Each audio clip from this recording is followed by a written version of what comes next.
तो क्या हुआ कि पड़ोस में किसी का एक बच्चा एक्सपायर कर गया, वो गृहस्थ दंग रह गया। उसने कहा महाराज क्या हो गया? बोले पता नहीं मेरी गाय मर गई। बोले उस दिन मेरा बेटा मरा था, आपने सब यही बातें तो कही थी, आज में और उस दिन में क्या फर्क है? महात्मा ने कहा फर्क इतना है कि उस दिन बेटा तेरा था, आज गाय मेरी है। आज गाय किसकी है? आज गाय मेरी है, उस दिन बेटा तेरा था, इसलिए मुझे उस दिन बात अच्छी लग रही थी, आज बात अच्छी नहीं लग रही। तो कहते औरों को समझाए विद्या में भरपूर, और तुलसी अपनी वार को सर में झोंके धूर। क्या करते? सर में झोंके धूर। आज किसी महात्मा से पूछ लो भैया फलानी जगह एक मंदिर खाली है और वहां रहना है, तो सबसे पहले एक बात पूछता है कि वहां की इनकम क्या है। अरे भाई इनकम क्या है तो तू दुकानदार बनता, कोई दुकान खोल लेता, महात्मा बनने की क्या जरूरत थी? जिस परमेश्वर ने 9 महीने गर्भ के अंदर हम सबको दिया, जिस परमेश्वर ने 9 महीने गर्भ के अंदर पानी दिया, हवा दी, सारी चीज दी, जब हम पोलोथीन में पैक थे, क्या आज नहीं देगा? वो नहीं देगा आज भी देगा। कल हमें विश्वास था, आज हमें विश्वास नहीं है। आज हम अपनी बुद्धि और मन के ऊपर विश्वास कर रहे हैं, परमेश्वर के ऊपर विश्वास नहीं कर रहे। तो कहते हैं राम लखन से नारद मुनि ज्ञानी और कृष्ण व्यास और जनक ने महिमा गुरु सेवा की जानी, और गाथा पढ़ ले रे गुरु की। ये जो पोथियां पढ़नी है ना, पोथियां, इन पोथियों से कुछ नहीं होना है। किताबें धर्म चर्चा की हजारों बाँच कर देखी, किताबें धर्म चर्चा की हजारों बाँच कर देखी, मिटा संशय नहीं मन का अकल जंजाल ने घेरी। जब तक भजन नहीं करेंगे, गुरु की बातों पे विश्वास नहीं करेंगे, तब तक हमारा कल्याण हो नहीं सकता और हम कल्याण को प्राप्त नहीं हो सकते। हमारे मन में स्थिरता नहीं आएगी। कभी ध्यान यहां करने लगेंगे, कभी ध्यान यहां करने लगेंगे, कभी यहां करने लगेंगे, कभी कुछ करने लगेंगे, कभी कुछ करने लगेंगे। क्या होने लगेगा? कभी कुछ करने लगेंगे, कभी कुछ करने लगेंगे, भजन नहीं होगा।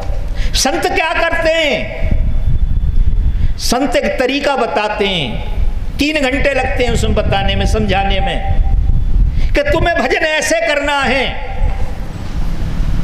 अब हम उस पर विश्वास नहीं करते, अनेक प्रकार की बीमारियों में दिमाग को फंसा लेते हैं। क्या करते हैं? अनेक प्रकार की बीमारियों को फंसा लेते हैं। जरा सी कोई बात आ जाती है, जरा सी कोई बात होती है, किसी व्यक्ति के पास चले जाते हैं, होशियार के पास, सियाने के पास। शब्द सियाना लगा है संतों ने, सियाना। सियाना उसे कहते हैं जो दूसरे को खा जाए और अपने आप को कुछ न कहे। उसके पास जाते हैं और वो 1 सेकंड लगाता है और कहता है कि तेरे घर के पितृ रूठ रहे हैं। उसे ये नहीं मालूम पितृ कहते किससे हैं। पितृ माने पिता, जिंदा को कहते हैं पितृ माने पिता।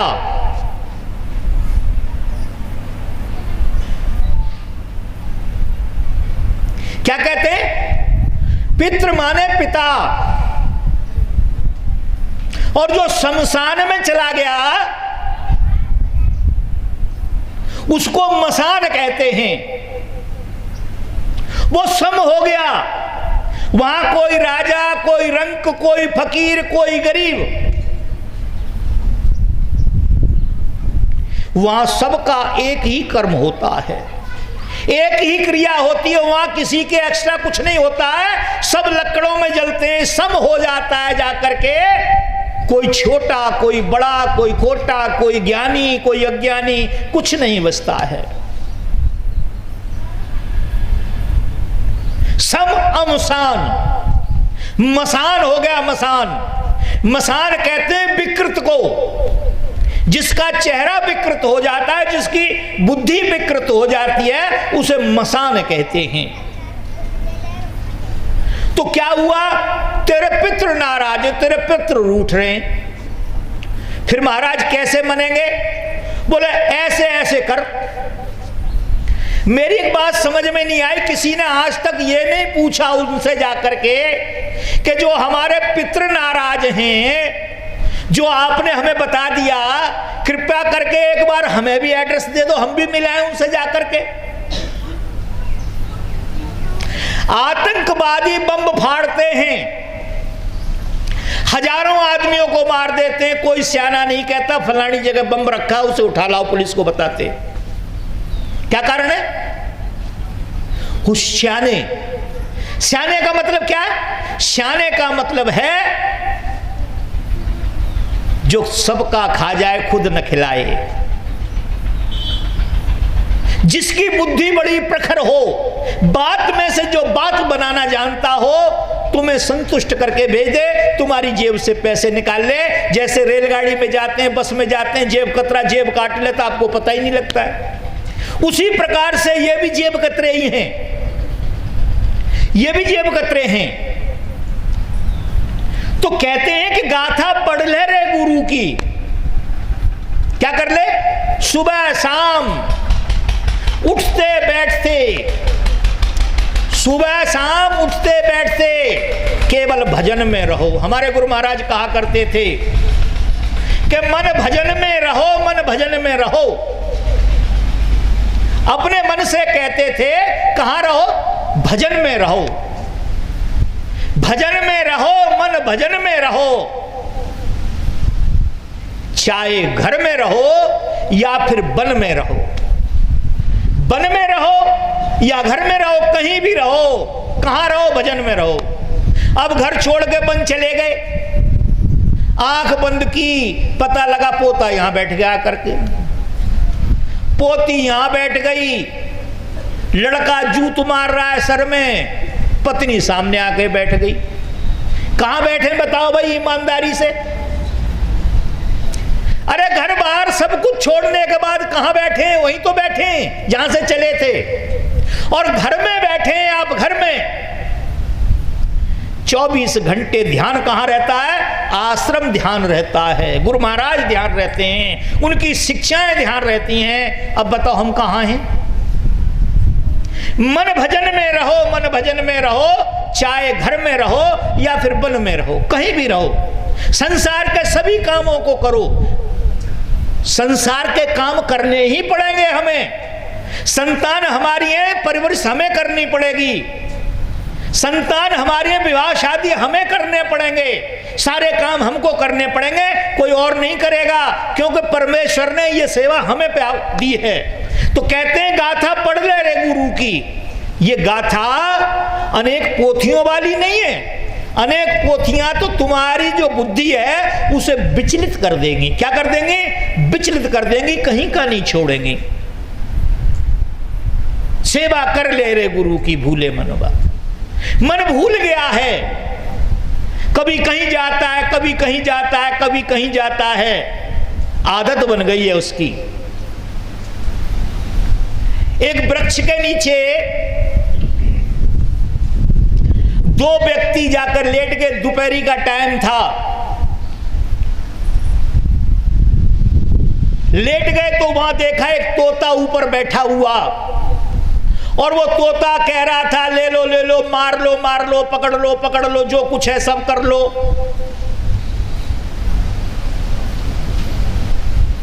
उसमें एक सेठ जी थे, उनने की भाई ये तोता क्या बोल रहा, ले लो मार लो पकड़ लो, सब ले लो इनसे। कोई बात नहीं, दोपहरी खत्म हुई, आगे चले। आगे जाके एक नगर पड़ा, नगर से पहले एक आश्रम था, वहां एक वृक्ष था, उस वृक्ष के ऊपर भी एक तोता बैठा हुआ था। वो कह रहा आइए श्रीमान जलपान कीजिए, गुरु जी से कुछ सत्संग कीजिए। सेठ जी ने सोचा भाई वो तोता क्या कह रहा था और ये क्या कह रहा है। खैर वो अंदर गए, जलपान किया। वो जो संत थे उनसे उन्होंने पूछा कि महाराज पीछे एक तोता मिला हमें और वो तो ये कह रहा ले लो, मार लो, काट लो, जेब काट लो, ये कर लो, ऐसा कर लो, और आपके यहाँ तोता वो ऐसे ऐसे कह रहा है। वो हंसे और कहने लगे कि भाई ये तोता दोनों एक ही माता से पैदा हुए हैं। एक ही माता से पैदा होने के बाद एक दिन आंधी में उड़ करके ना एक तो मेरे पास आ गया और एक वहां रह गया है। तो वो जो वहां वाला है ना, वहां रात को रोज डाकू आते हैं और अपनी प्लानिंग करते हैं। डाकू रोज प्लानिंग करते हैं, तो वो जो प्लानिंग करते हैं वो यही करते हैं, ले लो, मार लो, खा लो, सब कर लो। तो इस तोता, क्योंकि तोता जो होता है नकलची होता है, और यहाँ सत्संग होता है, यहाँ अच्छे वचन होते हैं, तो यहाँ का तोता ये सीख गया है और वहाँ का तोता वो सीख गया है। इससे क्या मतलब है इसका? इसका मतलब है कि हम 24 घंटे ज्ञान में रहें, 24 घंटे सत्संग में रहें। सत्संग का मतलब ये नहीं घर बार छोड़ करके और अपने कहीं चले जाओ। हमें गुस्सा आता है, क्रोध आता, किसी से मन में ईर्ष्या पैदा होती है, एकांत में भजन करने बैठ जाओ, 10-15 मिनट मन नहीं बैठने देगा आपको। बारंबार वो हिलोरें आएंगी, मगर कुछ समय के बाद वो मन शांत हो जाएगा। इसको कहते हैं 24 घंटे सत्संग में रहना। अब क्या है कि यहां से गए, कुछ सुन गया, कुछ ऐसा है कि सत्संग में नहीं गए तो गुरुजी बुरा मान जाएंगे और कोई पुड़िया न फेंक दे हमारे, कोई गाय भैंस कोई बच्चे के साथ कुछ गलत हो जाए, तो इसलिए चलो कोई बात नहीं। अब मैं सोचता हूं ये जो संत होते को कसाई होते नहीं, ऐसा नहीं हो। तो कहते हैं गाथा पढ़ ले रे गुरु की, भूले मन बाच मेट आपा फिर। द्वेष भाव को छोड़ो। क्या करना है? संत क्या कहते हैं हमसे? कर सत्संग, सत्य का संग, कर सत्संग, मेट आपा। क्या करना है? आपे को खत्म करना है, अहंकार को खत्म करना है। और अहंकार तभी खत्म होगा जब एक ज्ञान होगा।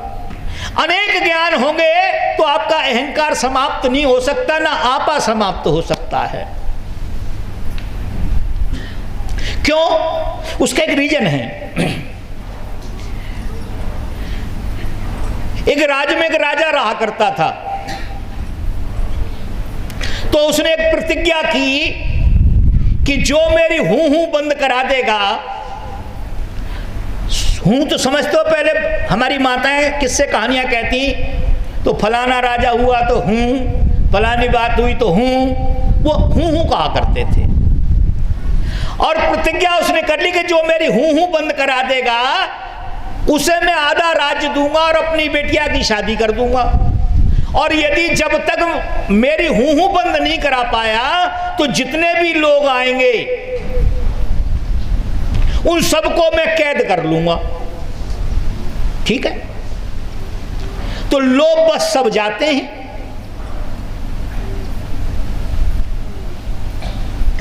कोई 1 घंटे की कथा, कोई 2 घंटे की, कोई दिन की, कोई 2 दिन की कथा ले जाता है।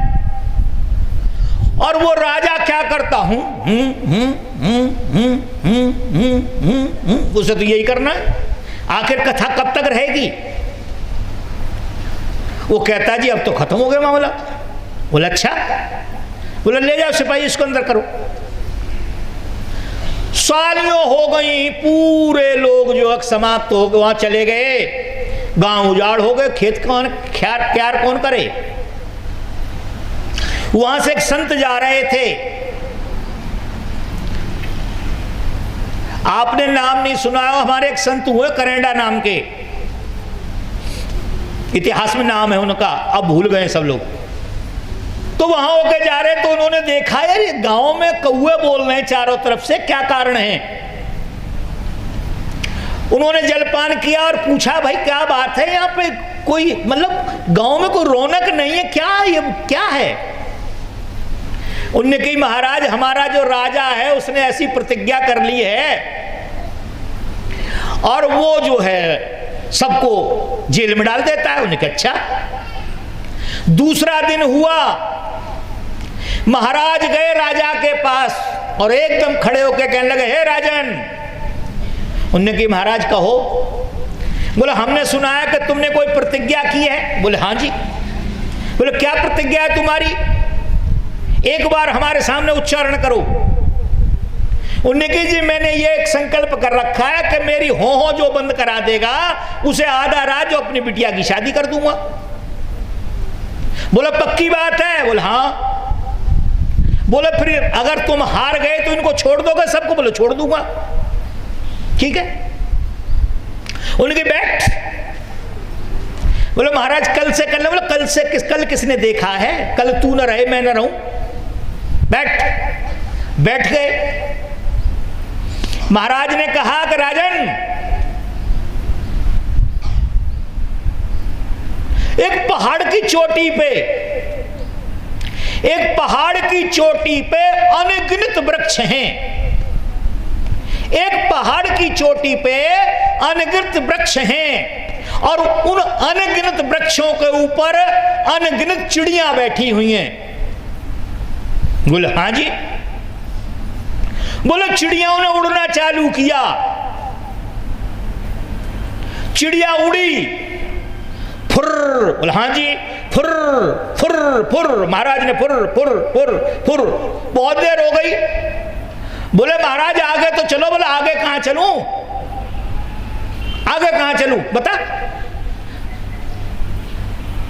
अरे मैंने कहा एक पहाड़ी के ऊपर, एक शिखर के ऊपर अनगिनत वृक्ष हैं, कोई गिनती नहीं उनकी, और अनगिनत चिड़ियां बैठी हैं उस पर। जब ये सारी उड़ जाएंगी तब आगे चलूंगा। उन्होंने कहा, महाराज मेरी समझ में आ गई, ये चिड़ियां कभी नहीं उड़ेंगी आपकी। बोले, इनको छोड़ दे। इससे क्या मतलब है? इसका मतलब है कि जो धर्मों की किताब है, धर्मों के जो बंधन हैं, ये वही चिड़ियां हैं, तुम्हारे जीवन में से कभी नहीं उड़ेंगी ये। और ये जो लोग बहकाने वाले बारंबार आपको बहकाते रहेंगे, पर चिड़िया फिर भी नहीं उड़ेंगी। कोई भी धर्म हो, मैं ये नहीं कर रहा एक धर्म की बात। धर्म क्या करता है? बांधता है। धर्म का नाम बंधन है। ज्ञान खोलता है। ज्ञान किनके पास होता है?